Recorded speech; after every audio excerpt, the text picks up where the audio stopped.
Itong paglayo ni Daddy Frankie, no, sa lugar na kanyang tutulungan, hindi lang po 'to basta ano lumayo sila no? Talagang may purpose.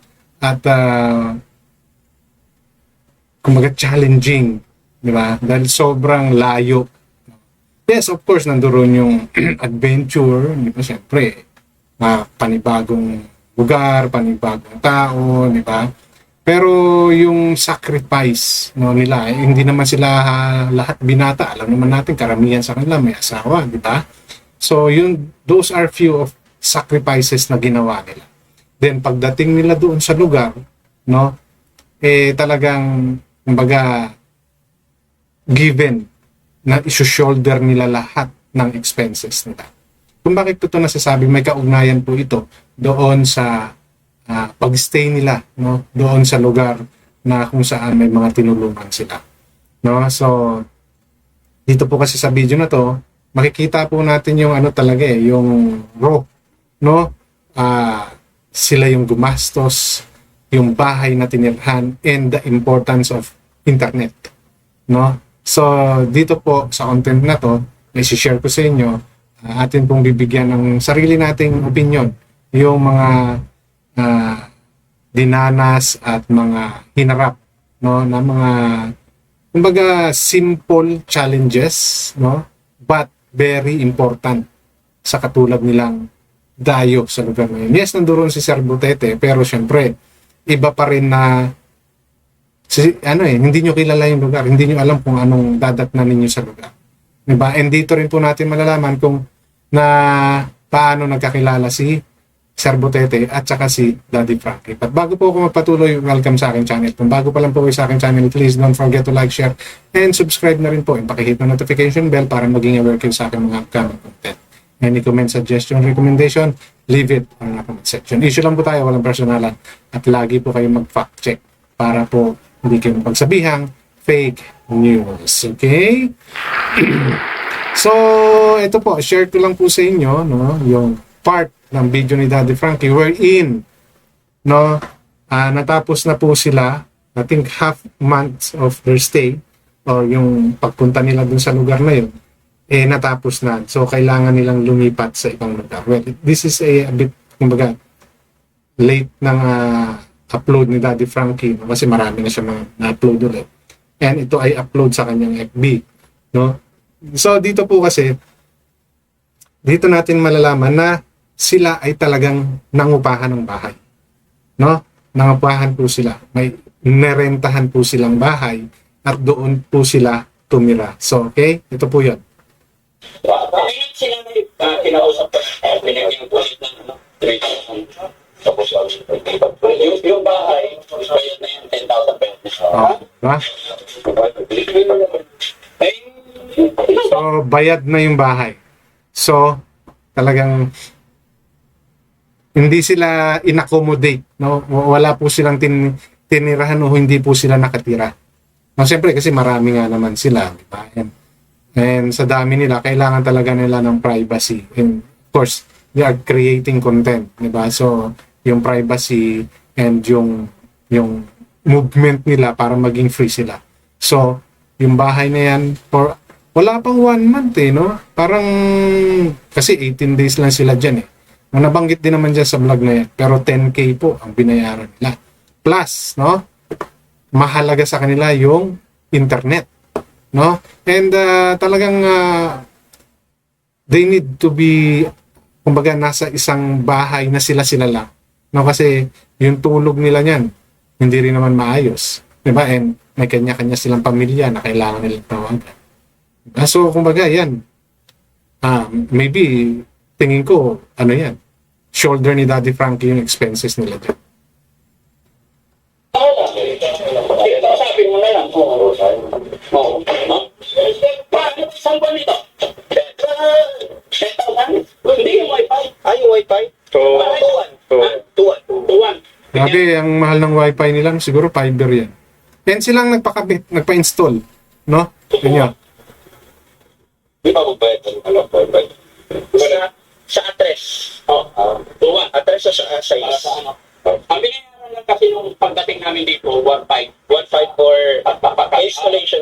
Oh. Diba? So, swerte ng bahay na yan, ha? Pina-installan pa ng Wi-Fi. No? Kasi mahalaga talaga kanina sa katulad nila Daddy Frankie na vloggers, internet, no? Sa mga vloggers, content creator, malaking bagay po ang internet, no? Ang mayroon talagang dedicated Wi-Fi na nagagamitin. So, kutaan nyo naman yung presyo. 2-1. So, medyo malakas-lakas yan. No? So, we don't know kung iba pa yung presyo pagdating sa probinsya. Diba? Pero, ang point dito is, pati yun. Sila ang gumastos. Diba? So, lahat yan shoulder ni Daddy Frankie. At yung pagkain pa nila. But yes, of course, kumikita naman. Totoo naman yun. But, kumbaga, these are the small challenges but very important for them. No? Yung magkaroon sila nung talagang pahingahan nila. No? Na komportable sila. At yun, yung kuryente, yung wifi. Diba? Kasi hindi naman sila nagtagal ng dito eh. Kasi parang 18 days lang sila atang nag-stay dyan, tapos lumipat naman sila sa ibang lugar ngayon, papunta na sila atang ng Siargao. No? Oo. Salamat, pre. So, pati si Butete, no, na iwanan dyan ng 10K na parang pinaka-alalay at tulong ni Daddy Frankie sa kanyang mga gagawing content. And dito, isa si Butete sa natulungan din ni Daddy Frankie beside from the vlogs that he is doing right now, no? Yung motor niya ata, tinulungan din ni Daddy Frankie para matubos, no? And ito po, no, kung paano sila nagkakilala is dito. No? Makilala ko si Sir Budite. First, na makilala ko siya dito. Matagal ko siya kakilala through social media lang. Nagkakausap, nagkakapintuan, nagpapatian sa live. Sa softmate lang kami nagkakilala mga kasubayan. Pero yun, iba talaga nagagawa ng social media or the power of the technology. Diba? Mantakay mo, yan. Katulad ng sinasabi ni Daddy Frankie, through live stream, no? Through social media lang sila unang nagkakilala. Chat, message sa live. No? Biruin mo makarating dyan si Daddy Frankie. At isa, no? Siya sama-samahan at matulungan yung kanyang mga tinulungan. Di ba? Ganun ka, kumbaga, may naidudulot na maganda, no? Ang technology, ang social media. Depende na lang yan sa mga tao gagamit. So katulad nito, di ba? Naging instrumento si Daddy Frankie para yung tulong na ginagawa ni Edison Butete sa kanyang mga beneficiary, no, ay ma-extend din, no? Mabigyan pa ng mas, no, na tulong na katulad ng mga binigay ni Daddy Frankie. Kasi karamihan din naman ng mga na vlog ni Daddy Frankie ay mga na-i-vlog na ni Edison Butete, no? Si Kuya Umbot. Diba? Yung Kalabaw yung pinakasakayan niya. Yung si Samuel, no? Si Pabian. Diba? Pati yung si Mary Grace ba yun, yung umakit sa puno, yung magkukopra. Diba? So, most of them, mga na-i-vlog na rin ni Sir Butete. No? But, syempre, nakita naman natin, talagang kapos, diba? At hindi naman ganun kalakas din yung channel ng Butete. Kaya, kumbaga, yung naging tulong ni Daddy Frankie, yung pag-extend ng tulong ni Daddy Frankie, no, ay napakalaking bagay. At the same time, syempre, katulad nga nung mga nabanggit na before, diba? Mas dumami yung mga subscriber. Kasi iba talaga yung nakikita ka ng mga tao. Kaya kilala siya, but mga nanonood lang. Now, itong, syempre, baga sinadya niya yung lugar to extend the help that he is giving sa Pangasinan, sa ibang parte ng lugar nila, na-extend niya, no, somewhere in Mindanao. Kaya nakakatuwa lang na kapag ginamit ng maayos ang social media, talagang may magandang naidudulot. And then, pagkasunduan namin ng team na pumunta dito, at siya rin naman yung nakausap namin. And then, ito, after ang ilang araw dito, 15 days mahigit, no? 18 days Oh, dito. yeah. So 18 days lang sila dyan, tapos lilipat na sila But the 18 days na kanilang sinespend dyan is worth it. Diba? Dahil nakita natin yung mga taong tinulungan niya. Diba? So nakakatuwa lang na malaman. Ako kasi, I wondered last time, bakit naisipan ni Daddy Frank. So ngayon, ito yung naging malinaw. So, na through Edison Butete, no, may pag-uusap na sila. And that's why they decided. Dahil nakita nila siguro yung mga talagang kailangan, no, na tulungan. Kasi nakita naman natin, puro halos nasa liblib na lugar yung mga tinutulungan nila Daddy Frankie. And the cases are very different. No?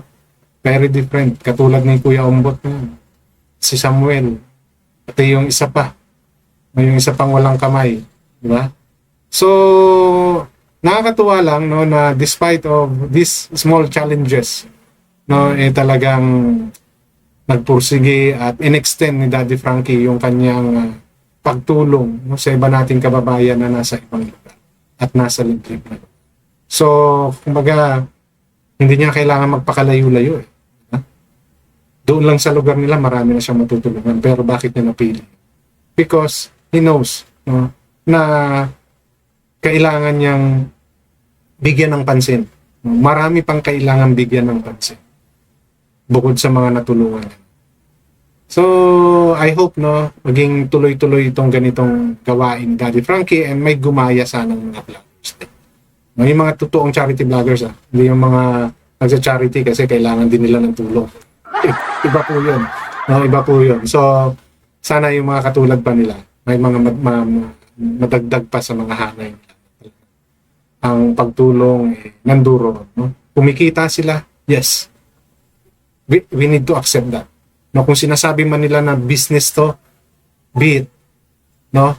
Ako, ang mahalaga sa akin, yung mga taong natulungan na yan, kahit panandalian, di ba?